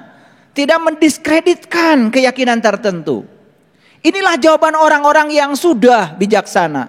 Doanya orang yang semacam ini pasti, semoga semua makhluk hidup berbahagia. Pasti doanya begitu. Dia tidak hanya mendoakan kelompoknya, tidak hanya mendoakan keluarganya. Orang-orang yang sudah di level kesadaran ini doanya pasti, semoga semua makhluk hidup berbahagia. Itulah yang diajarkan leluhur kita, Rahayu Sagung Dumadi.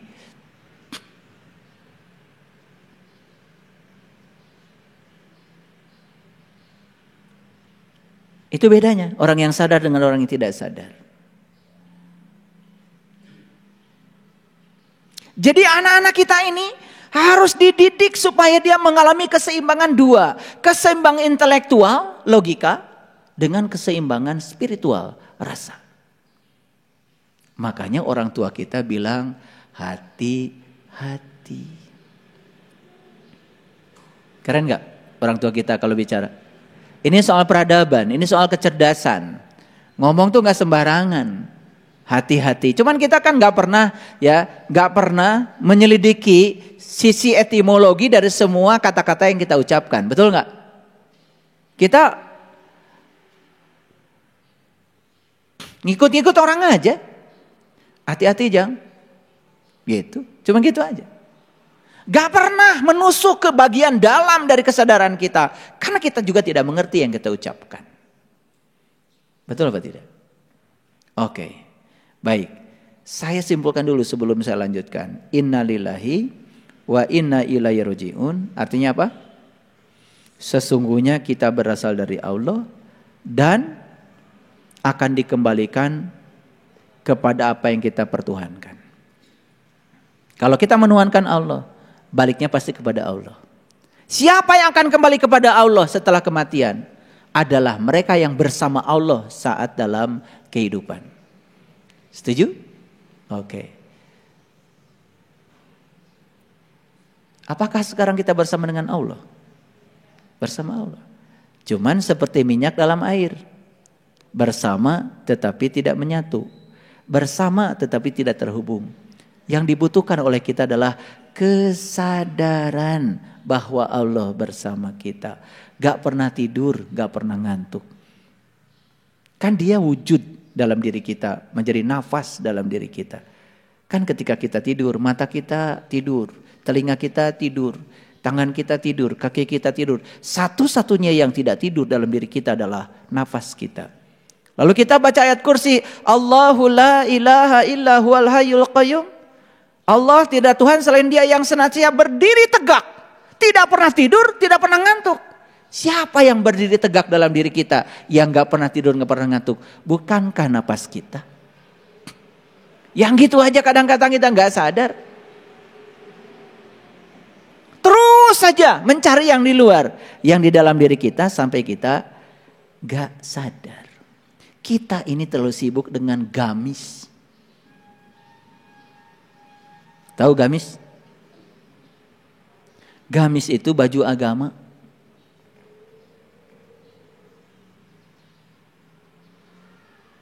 Makanya hampir semua orang beragama, mohon maaf, kan bisa dilihat dari identitasnya, dari gamisnya. Betul nggak? Iya. Kalau pakai koko, baju takwa, udah bisa dipastikan siapa. Dari musola mana? Ibu-ibu, rapi, syar'i, sudah bisa dipastikan dari kelompok mana. Betul? Nah, kenapa leluhur kita menciptakan satu istilah namanya gamis? Gamis itu baju agama. Baju itu penting loh. Tetapi baju itu kan sebetulnya penting kalau ada isi bajunya. Nah, apa yang dibungkus oleh gamis? Yang dibungkus oleh gamis itu sesungguhnya adalah nilai-nilai luhur agama. Makanya kalau sudah pakai baju gamis, hati-hati dengan pikiranmu, kata-katamu dan perilakumu. Karena kamu sedang menunjukkan gamis, berarti sedang menunjukkan baju luarmu. Harus sama dengan baju, harus sama dengan yang dibajuin oleh dirimu, bagian dalam dirimu. Makanya kan ada lelucon. Kalau orang pidato kan pasti hadirin hadir out. Tahu? Hadirin berarti yang hadir tuh in. Nah, itu yang dalam. Hadir out berarti yang hadir yang luar. Karena kalau yang hadir gak ada hadirin dan hadir outnya, saya takut ngasih ceramah. Misalkan yang hadir cuma hadir out, takut saya. Berarti orang mati. Gila saya ngasih ceramah orang mati. Nah, yang hadir innya aja, dalamnya aja. Berarti yang saya kasih ceramah kan uka-uka. Nah, makanya saya panggil hadirin, hadir out. Berarti yang saya panggil tuh dua-duanya. Jisim, kuring. Jisimnya dipanggil, kuringnya dipanggil juga. Jisim abdi, tuh kan? Hebat banget sebetulnya kalau bicara bahasa tuh. Makanya bahasa melambangkan kecerdasan. Luar biasa itu ya, bahasa itu. Makanya kita kadang-kadang tidak peduli ya sama yang namanya bahasa. Nah, pertanyaannya sekarang adalah, Apakah saat ini kita sudah pulang ke rumah diri kita? Pertanyaan itu. Apakah saat ini kita sudah pulang ke rumah diri kita? Karena innalillahi wa inna ilaihi rajiun itu bukan nanti, tapi di sini saat ini sekarang kita harus pulang kepada Allah sekarang. Pulang kepada Allah bukan berarti mati beneran, tapi pulang kepada Allah adalah merasakan kehadirannya setiap saat, bahwa Dia bersama dengan kita. Orang yang merasakan kehadiran Allah setiap saat itu namanya sudah pulang. Itu yang saya maksud, pulang ke rumah diri, pulang ke rumah sejati kita, pulang ke jati diri kita yang sebenarnya. Oke. Mari kita buktikan sekarang. Kenapa hidup saya penuh dengan penderitaan? Misalnya, nah penderitaan itu cuma sedang mengingatkan bahwa kamu telah berjalan terlalu jauh dari rumah sejatimu. Jadi penderitaan itu hanya sedang mengingatkan bahwa kamu segera pulang ke rumah dirimu terlalu jauh. Maka inilah akibatnya. Kenapa hubungan sosial saya banyak yang terganggu? Mengapa saya banyak konflik dengan orang? Itu hanya sedang mengingatkan bahwa kamu telah berjalan terlalu jauh dari jati dirimu. Makanya nanti kita lihat ya, orang yang sudah pulang kepada Allah itu tidak akan terkena yang namanya musibah. Nanti saya tunjukkan ayatnya. Betul tidak terkena musibah? Oh, berarti kalau saya sudah pulang kepada Allah, banjir pun gak datang ke rumah kita. Salah. Salah lagi ngajinya. Ya banjir hayang kadinya, ya datang juga. Cuman kita tidak melihat banjir sebagai musibah. Apa yang terjadi, terjadilah. Pasti ada pesan semesta bagi saya. Gitu maksud saya.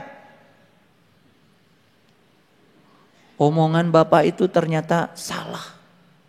Setelah saya pulang ke rumah diri saya, setelah saya pulang ke jati diri saya, sudah selaras pikiran, kata-kata dengan perbuatan saya. Pak, saya tetap sakit, saya tetap ditipu orang. Siapa yang salah? Saya salah ngajarnya atau yang diajarnya? Itu berarti gak ngerti. Pada saat dengar ceramah saya pasti ngantuk. Atau kebanyakan makan tadi pagi. Makanya saya bilang ya sama panitia, tolong makanan itu jangan disajikan dulu sebelum saya ceramah.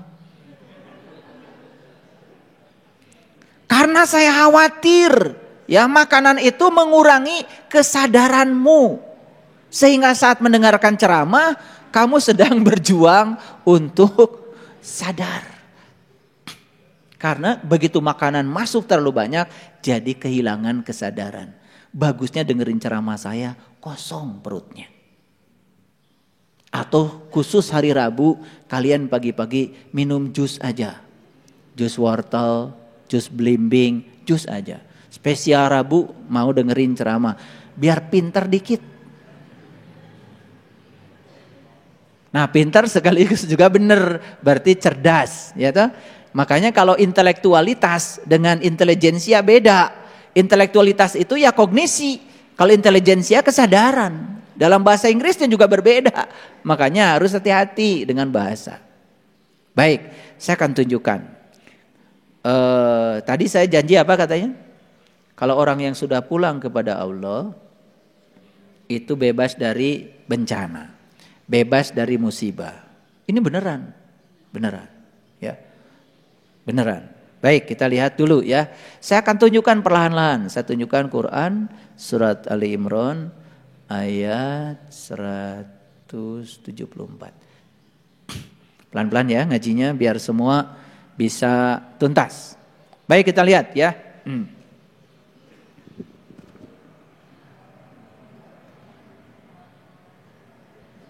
Oke. Baik, kita lihat ayat berikut ini. Fangqalabu bi ni'mati minallah wa fadlim ya wa fadlil lam yamsashum su'un wa taba'u ridwanallah wallahu dzu fadlin adzim. Maka mereka kembali dengan nikmat dan karunia dari Allah, mereka tidak akan mendapatkan bencana apa-apa.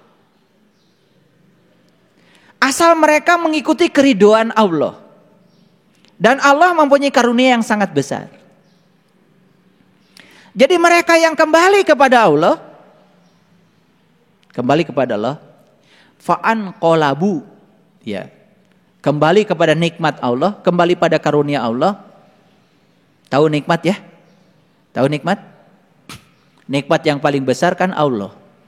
Makanya nikmat itu hanya diberikan kepada 4 golongan di Quran. Para nabi, para siddiqin, para syuhada, dan para solihin.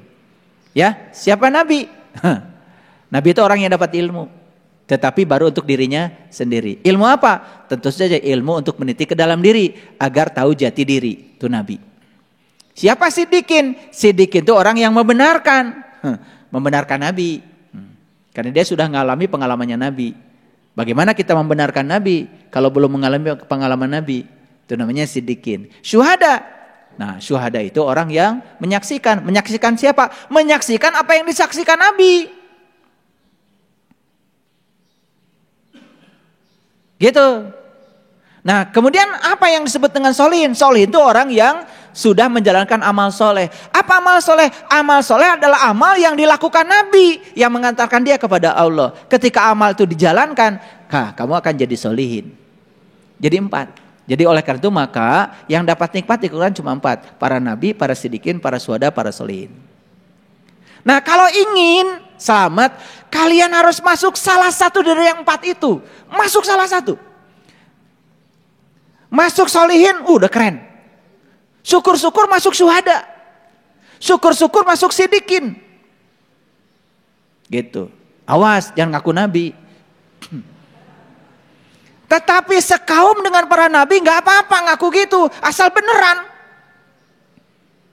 Ngaku nabi ditimpukan orang sekampung. Paham? Oke. Nah, ayat ini mengatakan, maka mereka yang kembali kepada nikmat Allah dan karunia Allah yang datang dari Allah, mereka itu tidak akan mendapatkan bencana karena mereka mengikuti keridhaan Allah. Jadi bencana tidak bencana ini soal keridhaan. Bagi yang tidak ridho, bencana. Bagi yang ridho, ya gak bencana. Makanya orang yang bersama Allah tiap hari tidak ada musibah. Nah, ada lagi yang konyol nih, yang suka ngajinya janjikan yang macam-macam itu. Yang suka janji-janjiin pahala. Baca ini sekian kali sambil miring ke sebelah mana, maka utangmu lunas. Ada tuh. Yang kayak gini nih pengikutnya jutaan. Saya juga nggak ngerti. Di mana kewarasannya? Utang lunas ya harus usaha. Punya duit untuk bayar utang. Baca ini, baca itu bisa utang lunas, gimana caranya? Ya, gitu. Makanya kan kalian udah dikasih tahu oleh saya. Gimana caranya mindahin uang dari rekening orang ke rekening kita. Udah tahu kan? Iya.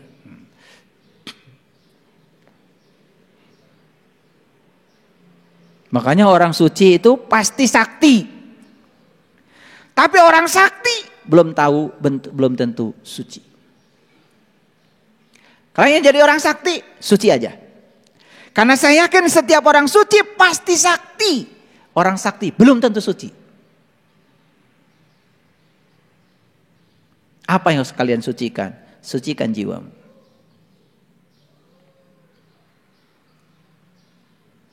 Jadi ayat ini mengatakan kepada kita bahwa orang-orang yang mengikuti keridhaan Allah, apa mengikuti keridhaan Allah? Ridho dengan apapun yang terjadi. Karena itu dari Allah. Kenapa dia ridho? Karena orang ini sudah dapat nikmat dan karunia Allah. Makanya kuncinya satu, para sahabat. Meniti ke dalam diri, temukan jati dirimu supaya kamu kenal kepada Allah. Supaya kamu mendapatkan nikmat Allah. Setelah kita mendapatkan nikmat Allah, maka kita akan selalu ridho apapun yang terjadi itu dari Allah. Kalau sudah begitu, apa yang bencana? Apa yang musibah? Nggak ada. Baik, kita lihat sekarang. Apa yang paling besar yang harus kita lakukan di hidup ini? 1. Melepaskan. Apa? Ayo. Apa yang paling besar yang harus kita jalani dalam hidup ini? Apa? Melepaskan. Lihat dulu ayat ini.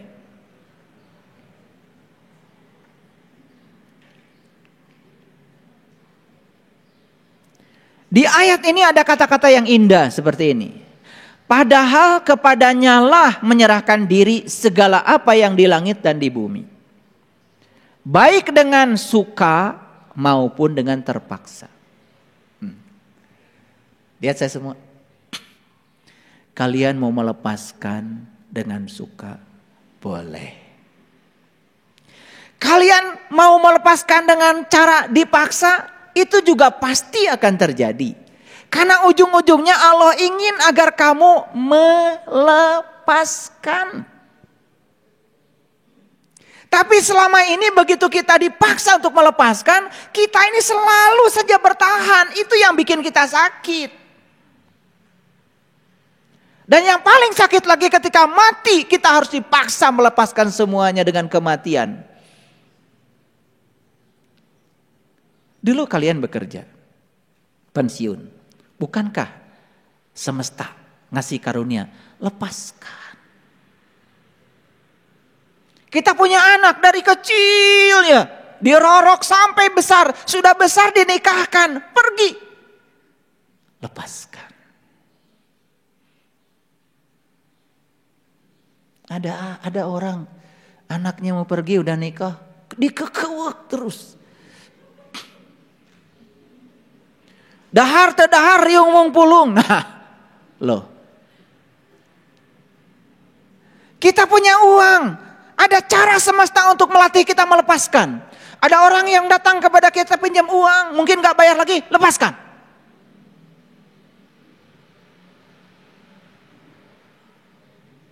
Semua yang terjadi dalam kehidupan kita ini sebenarnya satu kata.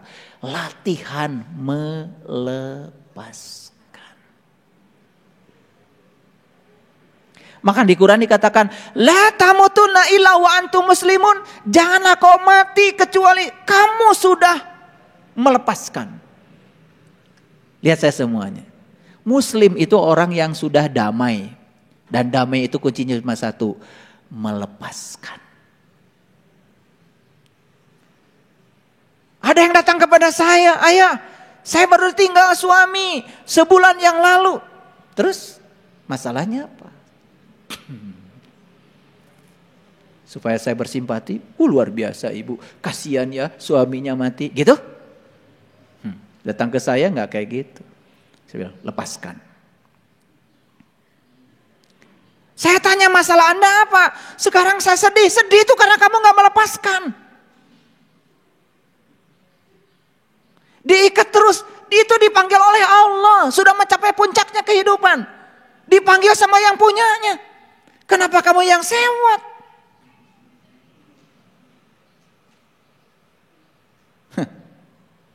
Terasa? Ayo. Begitu kamu tidak melepaskan, sudah, di situ kamu akan sakit. Lihat saya. Tangan saya sekarang saya tempel di sini. Nih. Lihat enggak? Lihat. Saya lepaskan. Gampang enggak? Enggak ada lemnya. Tapi kalau tangan saya ditaruh di sini pakai lem Korea. Apalagi lem tikus. Susah. Dan saat saya harus melepaskannya, saya harus berjuang. Dan ketika berjuang, dua kemungkinan. Meja kursi ini terangkat oleh tangan saya atau tangan saya ke bawah kursi. ujungnya kulit saya akan melepus. Kenapa? Begitu ikatan terlalu kuat, siapa yang menang, siapa yang kalah. Ujung-ujungnya harus dilepaskan. Begitu saya lepaskan, semua berdarah-darah. Kenapa? Terlalu kuat ikatannya. Jadi sakit ini gara-gara apa? Bukan gara-gara saya menyatu dengan dia, gara-gara ada lem. Sekarang pertanyaan, lihat saya semua. Ada yang dulu pernah punya rumah banyak, sekarang tidak punya lagi? Mungkin ada. Ada dulu yang pernah punya tabungan banyak, sekarang tinggal sedikit? Nah, dari wajahnya kelihatan nih, ngangguknya. Saya tahu yang tabungannya sedikit, saya tahu. Ngangguknya cepat, ya. Kenapa sekarang kita harus mengalami itu? Itu hadiah dari semesta supaya kamu melepaskan. Oke, jawab pertanyaan saya yang jujur ini. Kalian suka memberi? Apakah memberi melepaskan? Jawab, apakah memberi melepaskan? Enak aja. Kalau kamu memberi karena kamu ingin dapat pujian, kamu bikin ikatan baru. Kalau kamu memberi, kamu ingin mendapatkan pencitraan supaya kamu dibilang baik, kamu bikin ikatan baru. Tidak semua pemberian melepaskan. Pemberian yang melepaskan adalah pemberian yang tidak berharap apa-apa dari pemberian itu.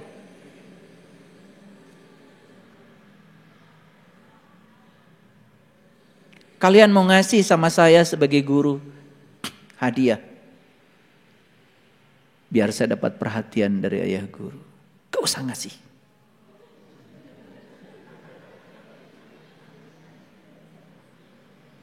Gak usah. Setiap ada keinginan di setiap pemberian, sebetulnya kamu bukan sedang melepaskan. Justru kamu sedang membuat ikatan-ikatan baru. Dan kamu akan sakit hati ketika yang kamu ingin tidak kamu dapat. Jangan berpikir setiap pemberian itu melepaskan. Perlu saya kasih tahu ini. Karena kita ini sampai hari ini kalau mau memberi sesuatu selalu saja ada harapan. Saya memberi ke masjid, semoga Allah malaikan 700 kali, itu bukan melepaskan. Dan untuk memberi pun kalian harus diiming-imingi. Saya sebenarnya malas nyampaikan ayat itu di BSI Peduli. Tapi gak apa-apa. Daripada gak disampaikan, saya takut belum sadar. Ya masih mending saya tidak ngiming-ngiming pahala bagi kalian. Siapa yang nyumbang dapat pahala? Enggak. Saya cuma bilang di situ, kata Allah dalam Quran, siapa yang memberikan kebajikan maka akan dikalikan 700 kali, gitu aja. Sebetulnya saya enak nulis itu. Enak. Saya sebenarnya pengen ngapus itu, tapi kalau saya nggak ngapus nggak ada juga yang nyumbang di BSI Peduli. Jadi terpaksa sementara ini saya tulis dan besok-besok saya akan hapus.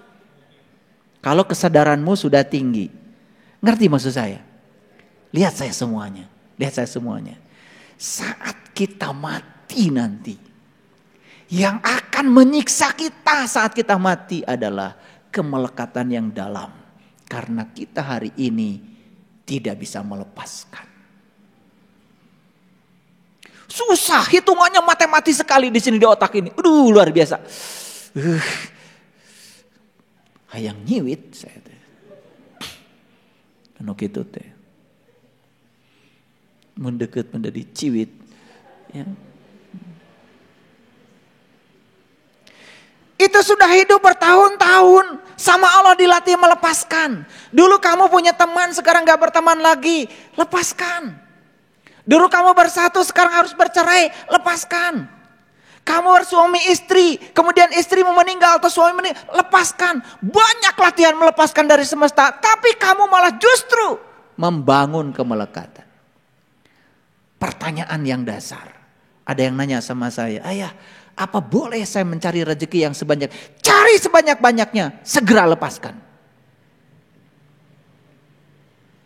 Jangan terlalu fokus mengumpulkan, hati-hati.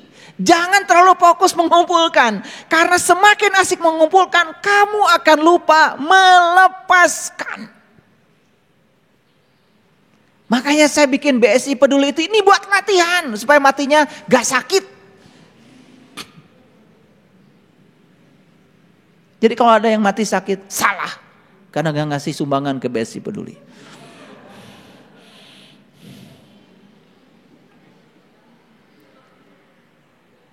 Saya tanya, pengen matinya tidak sakit?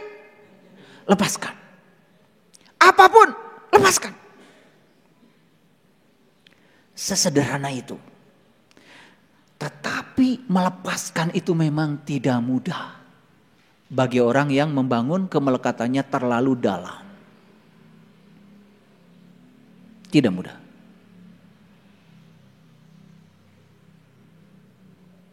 Ada orang yang bilang, sering ingin dimaklumi.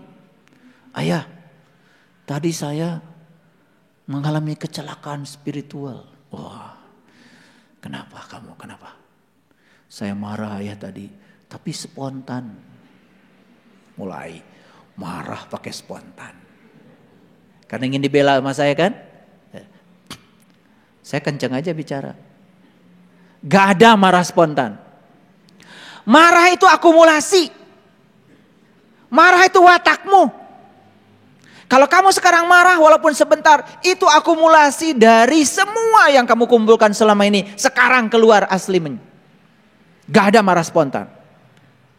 Semua yang terjadi walaupun spontan itu adalah watakmu, itu pribadimu.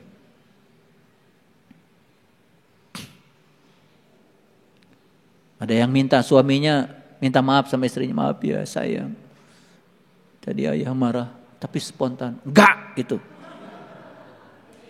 Itu sudah terprogram itu, ya. Terprogram dalam dirimu. Gak ada yang spontan. Itu adalah watakmu. Itu asli dirimu. Maaf ya. Udahlah. Berkasih sayang aja dengan semuanya. Dengan semua makhluk. Dengan pohon berkasih sayang. Pohon juga ngasih buah luar biasa. Dengan manusia berkasih sayang. Pasti kalau kita menanam cinta, dianya cinta. Maaf ya. Dengan pasangan kita di rumah berkasih sayang. Jangan sekali-kali kita mengeluarkan kata-kata yang menodai hatinya. Karena apa? Kata yang menodai itu susah nariknya lagi. Satu-satunya guru saya yang masih hidup sering berpesan kepada saya, jangan sampai telontar kata yang menyakitkan orang, nariknya susah. Itu nariknya lagi susah, gimana coba nariknya? Kalau sudah jadi sakit sudah berbekas. Kalau sudah berbekas itu sudah ternoda, kita sudah menyimpan energi di semesta ini. Namanya energi kemarahan. Gak usah. Tahan untuk tidak menyampaikan kata-kata. Maaf ya. Saya juga kadang-kadang suka ada keselnya. Tapi saya jaga untuk tidak menyampaikan terutama kata-kata. Saya pikir ulang-ulang. Apakah kalau saya mengatakan ini kemudian akan melukai. Kalau melukai susah nariknya. Itu akan menjadi karma yang tersimpan di semesta ini. Udahlah. Ya. Mengalah saja. Mengalah saja. Tidak usah terjebak dalam situasi-situasi yang semacam itu. Ayo ulangi lagi.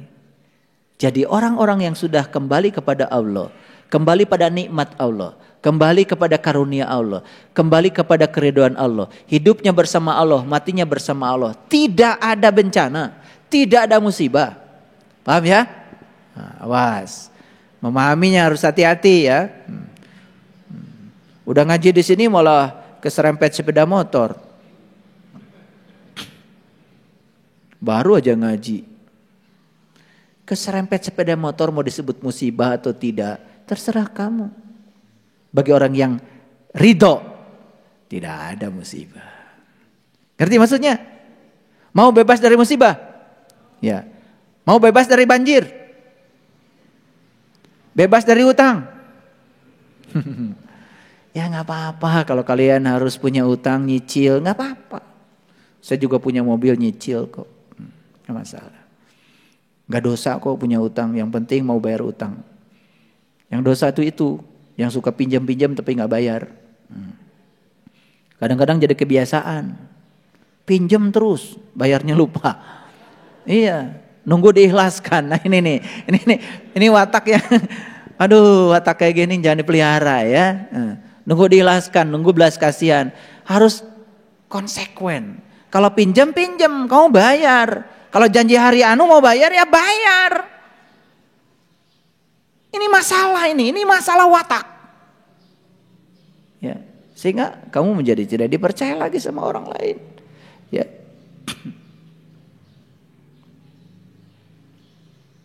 Nah, jadi ayat ini mengatakan ya, padahal kepadanya lah menyerahkan diri segala apa yang di langit dan bumi, baik dengan suka maupun dengan terpaksa. Lihat saya semuanya. Melepaskan dengan sukarela gak sakit. Tapi melepaskan dipaksa sakit.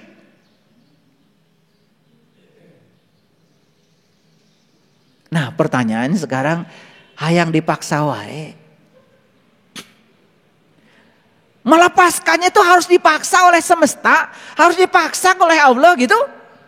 Sakit. Dipaksa sama siapapun, tetap kalau dipaksa itu akibatnya sakit.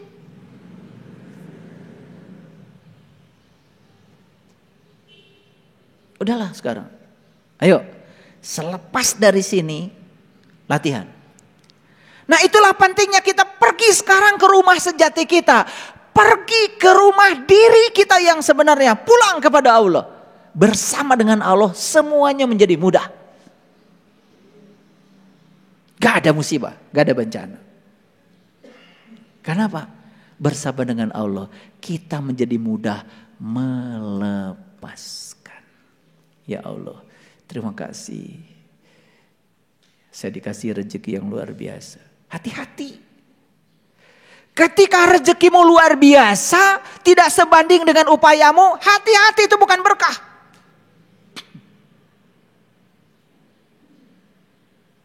Ada yang licik, ya. Jadi pegawai negeri sipil, maaf ya, kerjaan tiap hari jalan-jalan, gaji dapat. Dia ngomong ke semua orang, enak saya jadi PNS. Kenapa? Walaupun saya gak kerja tetap aja gaji datang. Loh, hati-hati. Tidak lama itu akan bencana akan datang. Begitu kamu mendapatkan sesuatu yang tidak sebanding dengan upayamu, ada kelicikan pada dirimu, jangan dikira itu berkah. Jangan dikira itu berkah, ada tagihannya. Makanya lihat orang-orang yang semacam itu kerja enggak, tapi pengen dapat gaji, duitnya enggak berkah. Anaknya sakit, istrinya sakit, dikit-dikit ke rumah sakit, ya. Kadang-kadang duitnya ditipu orang, itu karena gitu. Awas, hati-hati ya. Belajar spiritual itu harus ada kesebandingan. Kamu pinter, ngomong berapa menit kamu dihargai orang. Kalau itu sebanding dengan kepintaranmu, kamu dapat berkah, itu bagus. Tapi kalau sudah mulai licik membohongi orang, kamu dapatkan penghasilan sebanyak-banyaknya, itu juga akan berakhir dengan penderitaan. Kan pernah dengar ada investasi bodong? Investasi bodong itu kan sebenarnya tipu-tipuan dengan berkedok investasi yang ujung-ujungnya kan nyedot duit orang. Dia mencari rezeki dengan cara yang tidak sebanding dengan upaya dia. Dia kira itu bagus. Nih anak-anak saya, kalian cari rezeki yang sebanding dengan kompetensimu, yang sebanding dengan upayamu, yang sebanding dengan keahlianmu. Itu yang berkah. Rezekinya gak apa-apa banyak juga. Yang penting halal. Nanti tubuh kita jadi sehat. Pikiran kita jadi sehat. Batin kita suci. Tidak ternoda. Karena tidak ada yang bukan hak kita. Kita raih dengan cara-cara yang licik. Ngerti maksud saya? Nah ini kadang-kadang, mohon maaf ya. Banyak sekali kan orang yang mencari rezeki dengan cara-cara yang licik. Dia pikir hasilnya banyak yang tidak sebanding dengan upaya dia itu bagus. Tidak. ada tagihannya. Nah kalian-kalian nih yang kerja, hari ini dapat, itu bagus. Bagus. Siapa tahu itu membawa berkah. Bapak saya anaknya 11. Kerja di perkebunan teh cuman sebagai manor besar teknik. Yang gajinya itu ya sebulan gak cukup. Tapi kami ya bisa sekolah semua, aneh kan? Nah, itu berkah namanya. Karena yang beliau dapat sebanding dengan yang beliau keluarkan. Sebanding dengan kerja keras yang beliau lakukan. Jadi kalau kita mendapatkan keuntungan yang berlimpah. Tidak sebanding dengan upaya kita, hati-hati. Periksa oleh kita, ada kelicikan kita enggak di situ? Kalau ada kelicikan, menyelinap jadi rezeki kita. Itu membawa masalah dalam hidup kita. Maaf ya, mungkin duitmu tuh nanti habis buat cuci darah. Makanya hidup tuh yang paling enak itu jujur. Tadi jujur apa? Jujur apa tadi? Pikiran sama, tulis. Pikiran sama dengan perkataan, sama dengan perbuatan. Gitu aja. Definisinya enggak pusing-pusing. Jujur adalah pokoknya pusing lah. Pokoknya apa yang kau pikirkan, itu yang kau katakan, itu yang kamu lakukan. Lihat. Itu yang membuat seseorang itu selalu kelihatan cantik dan ganteng. Jadi kalau kamu ingin kelihatan cantik sepanjang hidupmu, kelihatan ganteng sepanjang hidupmu, sudah jujur aja. Percaya sama saya. Yang perempuan cantik di usia berapapun kalau jujur. Yang laki-laki ganteng di usia berapapun kalau jujur. Percaya sama saya, cantik dan ganteng. Paham ya? Gitu. Gimana ayah? Saya kan wajahnya jelek. Jujur kamu. Insya Allah kamu tetap jelek.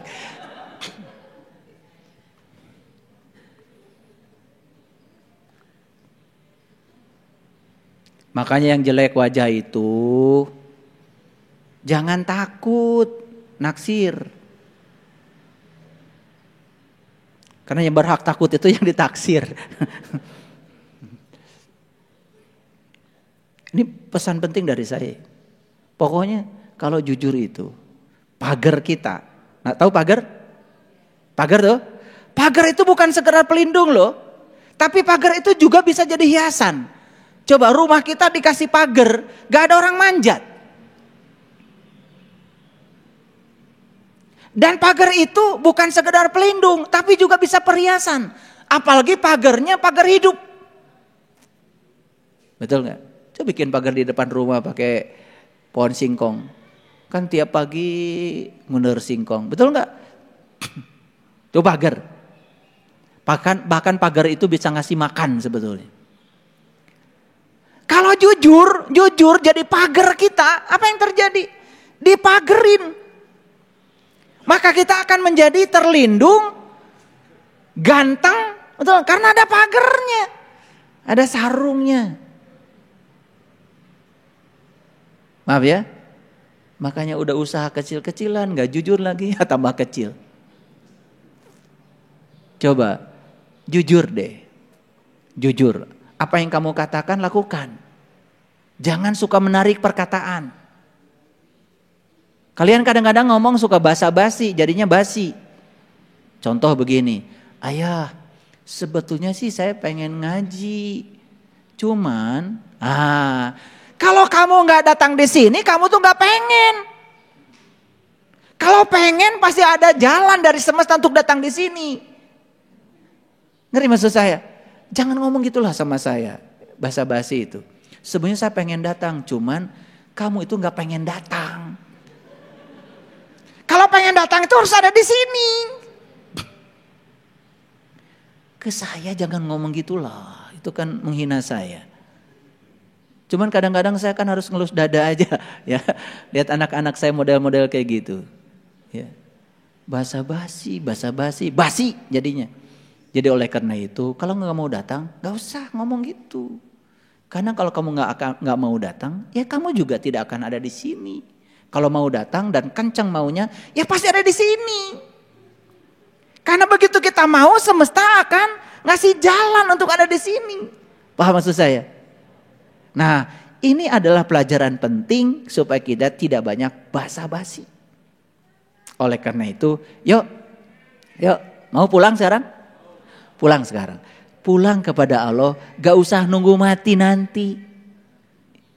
Karena kalau kita pulang di kehidupan yang sekarang, kita akan pulang sempurna di kematian nanti. Kullu nafsin zaikatul maut. Setiap yang bernyawa harus merasakan rasanya hidup, rasanya mati. Setiap yang bernyawa harus merasakan rasanya mati. Merasakan rasanya mati justru ketika kita masih hidup. Karena kalau udah mati mah kalian tidak akan bisa merasakan rasanya mati. Kasihan dong orang mati merasakan rasanya mati. Orang mati mah gak ngerasain apa-apa, disabunin apa, mau dibakar kek, mau di apa gak masalah. Ya, mau meninggalnya di sungai, mau meninggalnya di laut gak masalah. Yang masalah kan kita. Sama-sama ke bumi kok. Betul gak? Ya sama-sama ke bumi, gak terbang ke Mars. Orang jatuh dari pesawat kan sama ke bumi. Mau dikuburkan dimanapun kembali ke bumi kan? Gak masalah sebenarnya. Yang masalah tuh kita. Karena senang memasalahkan yang bukan masalah. Riweh. Iya. Orang naik haji. Mati di Mekah. Telepon kerajaan Saudi. Mohon jenazah kedua orang tua saya dikembalikan ke kampung halaman. Riweh atuh ongkosna. Duit keur haji ge nginjem. Tamah balikna kudu mulangkeun nu modar. Buat apa? Dikubur di Mekah dengan dikubur di Jelekong sama enggak? Sama, kembali ke bumi. Betul enggak? Tidak kembali ke Mars. Tidak kembali ke Pluto, sama. Cuman kita aja pakai Betul enggak? Iya. Nah, ini penting. Jadi oleh karena itu, yuk pulang. Ya. Jadi innalillahi wa inna ilaihi raji'un kapan?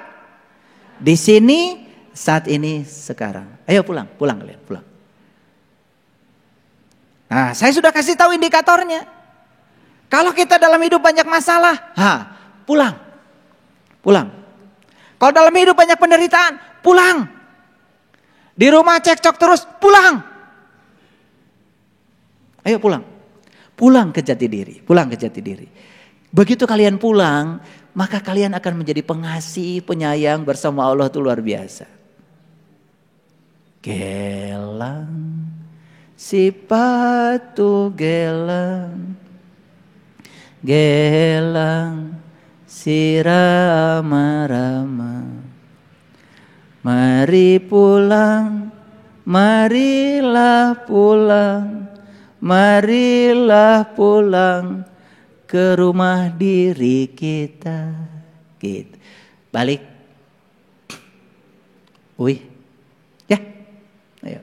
Rasakan sekarang. Begitu kita pulang ke jati diri kita, sadar bahwa kita bersama Allah, pulang kepada Allah di sini saat ini sekarang bersama Allah. Lillah, billah, bismillah, alhamdulillah. Rasakan oleh kedamaian mulai datang dan kita mudah sekali untuk melepaskan apapun. Gak ada lagi saya nanti menerima keluhan itu. Anak saya pergi meninggalkan keluarga, lepaskan. Nanti juga balik. Istri saya sedang di mertua, sekarang sedang niis. Karena pas saya antep.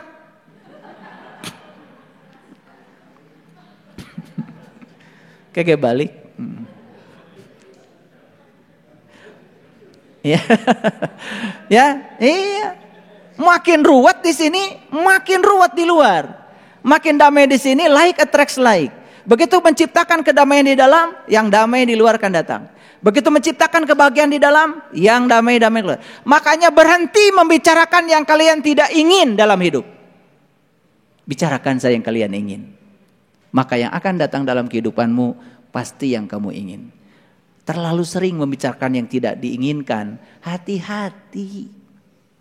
Maaf ya, membicarakan istri, membicarakan suami yang tidak diinginkan, maka itu akan terjadi berulang-ulang dalam kehidupan kita. Tidak akan ada solusinya. Menceritakan siapapun yang tidak kita inginkan, stop mulai sekarang. Stop. Pulang. Berhenti bicara banyak-banyak. Ya. Gitu saja kajian kita hari ini. Walaupun ayatnya tidak banyak, pengertiannya tidak banyak, semoga ini menjadi nutrisi bagi kekosongan diri, sehingga kita setelah ini mendapatkan nutrisi yang sebenarnya untuk menuju pada kedamaian. Semoga seluruh makhluk hidup senantiasa berbahagia. Terima kasih. Shadaqallahul adzim. Barakallahu li wa lakum. Assalamualaikum warahmatullahi wabarakatuh.